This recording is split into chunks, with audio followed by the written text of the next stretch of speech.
Hello friends, how are you? कैसे हैं आप सब? स्वागत है आपका अपने ही चैनल मीडू स्टडी में। मैं हूं आपका friend Ashutosh, I am Indore से। एंड फ्रेंड्स, जैसा कि आप सब जानते ही हैं, मीडू स्टडी है आपका अपना चैनल जिसमें हम मैनेजमेंट के अलग अलग सब्जेक्ट्स को पढ़ते हैं और टॉपिक्स को डिस्कस करते हैं बड़े ही सिंपल वे में। फ्रेंड्स, हमें आपके बड़े सजेशंस मिलते हैं कि इस मॉड्यूल में ये टॉपिक ऐड कीजिए या फिर इस पर्टिकुलर नए सब्जेक्ट को ऐड कीजिए। हम उस पर वर्क करते रहते हैं और अपने सब्सक्राइबर्स के सजेशंस के बेसिस पे ही और कंटेंट को लेके आते हैं। आज की जो हमारी वीडियो है फ्रेंड्स, वो हमारे one of the popular modules human resource management यानी कि एचआरएम की है। इसमें आप देख सकते हैं 20th वीडियो है, काफ़ी सिलेबस हम कवर कर चुके हैं। एंड आज हम जो टॉपिक करेंगे वो है परफॉर्मेंस मैनेजमेंट का सेकंड पार्ट। वीडियो नंबर 19 अगर आपने नहीं देखी है तो प्लीज़ वो देखिए, जिसमें हमने बताया था परफॉर्मेंस मैनेजमेंट क्या होती है, परफॉर्मेंस मैनेजमेंट के क्या तरीके होते हैं, परफॉर्मेंस अप्रेजल क्या होता है और परफॉर्मेंस अप्रेजल के मेथड्स को हमने पढ़ना स्टार्ट किया था। उसमें हमने जाना था कि दो तरीके के मेथड्स होते हैं, पास्ट ओरिएंटेड और future oriented. And past oriented को हम कंप्लीट कर चुके थे। चलिए शुरू करते हैं फ्यूचर ओरिएंटेड को। Future oriented method, future oriented method मतलब जिसमें सिर्फ पास्ट परफॉर्मेंस को नहीं देखते, कुछ ना कुछ इसका लिंक फ्यूचर से भी है। जब इन मेथड्स के बारे में हम समझेंगे तो आपको क्लियर हो जाएगा। अब देखिए वन बाय वन देखते हैं। सबसे पहला होता है HR accounting method, human resource accounting method. ये क्या कहता है? Relative worth of employees determined in terms of money. इसमें देखिए, अब इस मेथड में क्या किया जाता है? इस मेथड में ये किया जाता है, हर पर्सन जो है कंपनी रखते है उसको कुछ ना कुछ सैलरी देती है, तो वो तो हो गया उस पर्सन पे कंपनी कितना स्पेंड कर रही है। फिर वो पर्सन जो काम कर रहा है उस प्रोडक्टिविटी से कंपनी को कितना फ़ायदा हो रहा है, वो होता है उस बंदे ने कितना वर्थ जनरेट किया मनी में, तो वो मेथड होता है अकाउंटिंग मेथड। अब इसको इस तरीके से देख सकते हैं कि मान लीजिए एक सेल्स पर्सन है, सेल्स पर्सन की सैलरी है 25,000, कंपनी उसे 25,000 सैलरी दे रही है, तो ये हो गया कंपनी का स्पेंड। अब इसके बाद कंपनी को जो सेल करके दे रहा है उसका कुछ टारगेट होगा, जितनी वो सेल करके देगा उससे कंपनी को जो बेनिफिट हो रहा है मार्जिन से, वो हो जाएगा उसका वर्थ। तो इसको कहते हैं HR accounting method. Second method कहलाता है एमबीओ मेथड, यानी या फिर management by objectives. It is one of the most commonly used appraisal approach in which employer asks to establish goals for themselves in assistance with the superiors। तो मतलब goal set करिए और उस गोल को के लिए वर्क कीजिए। तो साल के स्टार्टिंग में एम्प्लॉयज़ को कह दिया जाता है कि आप एक काम करिए, अपने सुपीरियर यानी जो आपके रिपोर्टिंग मैनेजर है उनसे डिस्कस करके कुछ गोल सेट करते हैं कि इस पर्टिकुलर पैरामीटर में मुझे इतना अचीव करना है। अब कोई एक एम्प्लॉय है जो सेल्स में है, तो साल की स्टार्टिंग में होगा कि मुझे 10 करोड़ की सेल करनी है, जो ओवरड्यू है वो इतना % लेस होना चाहिए, इतने नए कस्टमर्स खोलने हैं, इस तरीके के गोल को सेट करते हैं। तो इस तरीके के मेथड को जिसमें ये अप्रोच यूज होता है उसको कहते हैं एमबीओ मेथड। अब आता है third method, assessment centre method. In this approach employees are asked to complete tests and exercise related to activities they might encounter on their job. तो एक असेसमेंट सेंटर क्रिएट किया जाता है, उसमें क्या करते हैं? उसमें ये करते हैं कि ऐसी एक्टिविटी या ऐसे काम जो उनको अपनी जॉब में आने के बाद करने पड़ सकें, मतलब उस लेवल पे। अब कोई बंदा है, मान लीजिए एरिया देखता है, एरिया मैनेजर है, और उसको फिर रीजनल मैनेजर के लिए हम लोग तैयार कर रहे हैं, तो उस केस में क्या करेंगे? उसको वो एक्टिविटी देंगे जो उसको नए रोल में करनी हो, और फिर असेस किया जाता है कि वो उस एक्टिविटी को, उस रोल को कितना अच्छे से कर सकता है। फोर्थ होता है 360 डिग्री अप्रेजल मेथड। 360 डिग्री क्या मतलब होता है? हम जानते हैं ना, एक सर्कल में 360 डिग्री होती है, मतलब एंड टू एंड। अब एंड टू एंड कैसे होता है? एंड टू एंड ऐसे होता है कि जितने स्टेक होल्डर हो सबका फीडबैक लेते हैं। नॉर्मल अप्रेजल में क्या होता है? सिर्फ बॉस से फीडबैक लिया, उसके बेसिस पर अप्रेजल कर दिया। इसमें कॉम्प्रिहेंसिव होता है, कैसे फीडबैक अलग अलग सोर्सेज से लेते हैं, जो सुपीरियर हैं वो, जो सबॉर्डिनेट नीचे काम कर रहे हैं वो, जो कलीग्स हैं वो, तो सब में, और एम्प्लॉय उससे खुद से भी। एंड कुछ केसेस में तो इसको एक्सटेंड करके जो है और बाहर तक लेके जाया जाता है, एक्सटर्नल पार्टनर से भी फीडबैक लेते हैं। तो ये मेथड कहलाता है 360 डिग्री मेथड। और फोर्थ होता है BARS, यानी कि behaviourally anchored rating scales method. This method represents combination of traditional rating scale and critical incident method.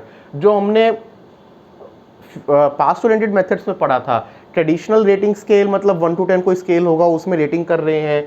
और क्रिटिकल इंसिडेंट मेथड मतलब कोई ऐसे मेन क्रिटिकल इंसिडेंट होते हैं किसी ना किसी के करियर में उस साल में, उनके बेसिस पे उसको जज करना। तो BARS मेथड इन दोनों को कंबाइन करता है। अब हम जानते हैं कि परफॉर्मेंस अप्रेजल के क्या बेनिफिट्स होते हैं, मतलब क्या फ़ायदे होते हैं। सबसे पहला होता है human resource planning, HRP। Human resource planning हम बड़ा डिटेल में पढ़ चुके हैं, हमारी स्टार्टिंग की वीडियोस, वीडियो नंबर 3, 4, 5 वगैरह में आप इसको देख सकते हैं। तो परफॉर्मेंस अप्रेजल उसमें कैसे हेल्प करता है? परफॉर्मेंस अप्रेजल से हमें ये पता लग जाता है कि कौन सा एम्प्लॉय अच्छा काम कर रहा है और कौन सा काम ठीक से नहीं कर पा रहा है, तो उस बेसिस पे हम लोग प्लान कर सकते हैं। सेकंड होता है रिक्रूटमेंट एंड सिलेक्शन। रिक्रूटमेंट और सिलेक्शन में ये हेल्प करता है कि हम इस पोजीशन वेकेंट हुई है, इसमें कैसे फिल कर सकते हैं। अब जो प्रीवियस अप्रेजल्स बंदे के हुए हैं उससे पता लग सकता है। देखिए, कंपनीज का रेटिंग करने का तरीका अलग अलग हो सकता है, बट कंपनी अगर किसी परफॉर्मेंस के बेसिस पे एम्प्लॉय को अच्छा रेट कर रही है तो डेफिनेटली उसकी परफॉर्मेंस अच्छी होगी। पर्सनल डिसीजंस, अब इसमें पर्सनल डिसीजंस, पर्सन की जो है डिसीजन रिलेटेड टू कैसे उसको इंक्रीमेंट देनी है, या कोई आपको पोजीशन पे बंदों को लेके आना है बाहर से तो किसको लेके आना है, इस तरीके के डिसीजंस जो हैं वो लिए जा सकते हैं। Training and development programmes, performance appraisal में ये पता लग जाता है कि बंदा किस पैरामीटर पे अच्छा काम कर रहा है और किस पे ठीक से काम नहीं कर पा रहा। जिस पे ठीक से काम नहीं कर पा रहा उसके लिए हम ट्रेनिंग एंड डेवलपमेंट देते हैं। Feedback and self development, feedback देने में काम आता है जहाँ जहाँ उसके चीज़ किसी पैरामीटर में प्रॉपर नहीं है। मान लीजिए आपने देखा कि बंदा सेल्स में है, बहुत अच्छी सेल्स तो कर रहा है, लेकिन इसकी सॉफ्ट स्किल्स अच्छी नहीं है, कम्युनिकेशन में उतना अच्छा नहीं है, तो कम्युनिकेशन की उसको ट्रेनिंग दे सकते हैं। या फिर वो सेल्स तो बहुत अच्छी करता है बट एक्सेल या सॉफ्टवेयर यूज़ करने में प्रॉपर नहीं है, तो उसको 1 महीने की उसकी ट्रेनिंग दिला सकते हैं। तो इस तरीके के फीडबैक और सेल्फ डेवलपमेंट में यूज़ कर सकते हैं। एम्प्लॉय मोटिवेशन, अच्छा अप्रेजल होता है तो डेफिनेटली हर कोई मोटिवेट होता है और उत्साह के साथ काम करता है।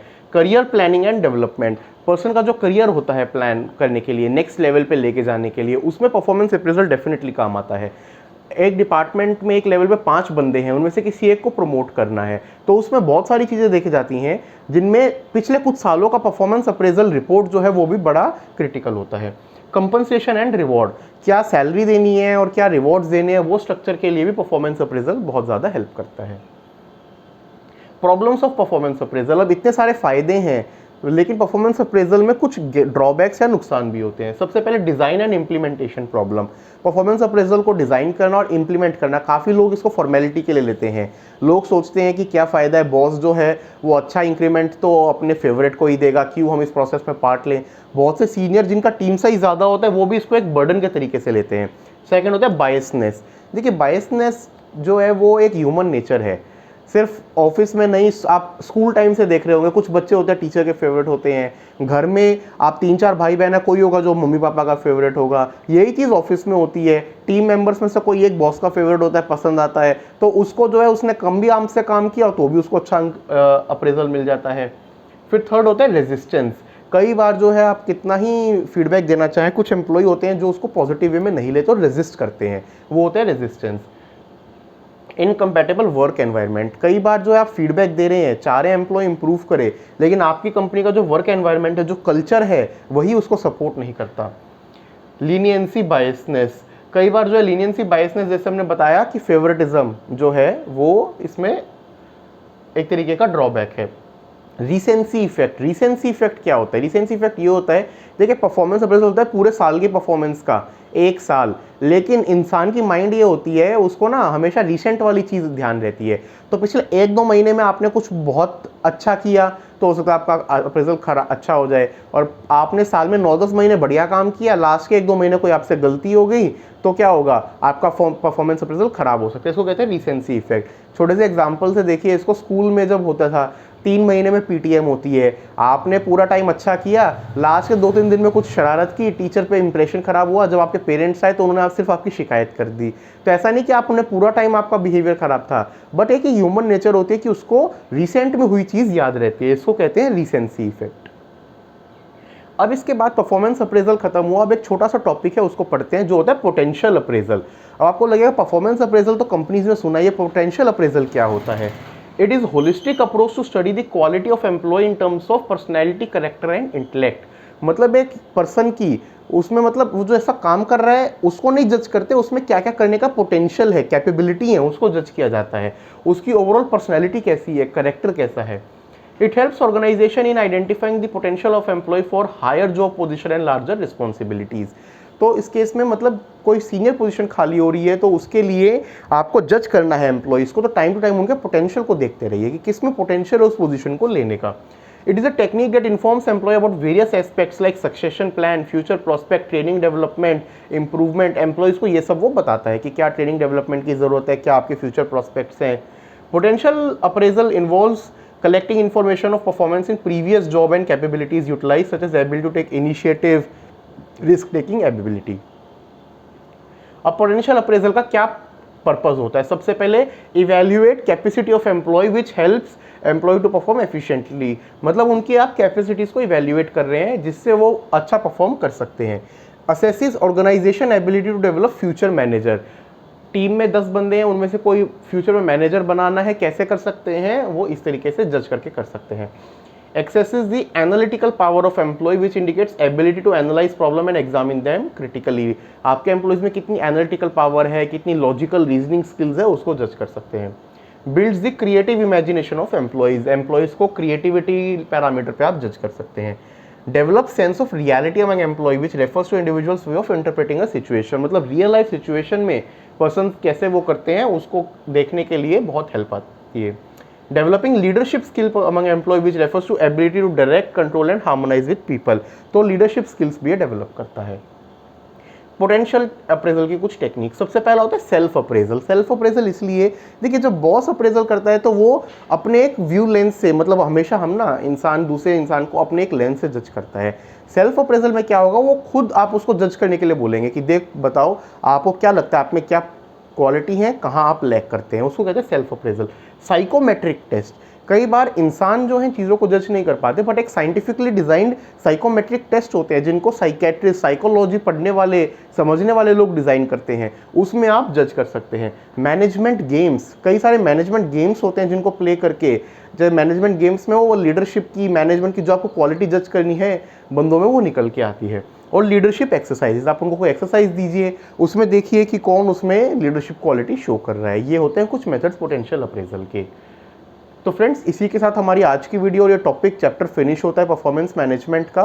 अगली वाली वीडियो में हम स्टार्ट करेंगे नेक्स्ट टॉपिक जो कि है कंपनसेशन एंड रिवॉर्ड्स. तो हमने ये पढ़ लिया कि परफॉर्मेंस अप्रेजल कैसे करना है लोगों का, उसकी टेक्निक्स जान लिए, उसके बेनिफिट्स जान लिए. अब उसमें हमने जाना था कि उसके बेसिस पे हम कंपनसेशन को डिज़ाइन करते हैं कि क्या सैलरी देंगे या रिवॉर्ड्स में क्या बेनिफिट्स देंगे, बोनस देंगे. अब नेक्स्ट चैप्टर में हम पढ़ेंगे अलग अलग तरीके कंपनसेशन एंड रिवॉर्ड्स के. आपको हमारी आज की वीडियो कैसी लगी फ्रेंड्स, आप हमारी मेल आईडी पे फीडबैक दे सकते हैं. कोई भी सजेशन हो, कन्फ्यूजन हो, या फिर आप कमेंट सेक्शन में लिख सकते हैं. और आपको हमारा कंटेंट अच्छा लग रहा है तो हमारी वीडियो को लाइक कीजिए, शेयर कीजिए, चैनल को सब्सक्राइब कीजिए. थैंक यू दोस्तों, टेक केयर.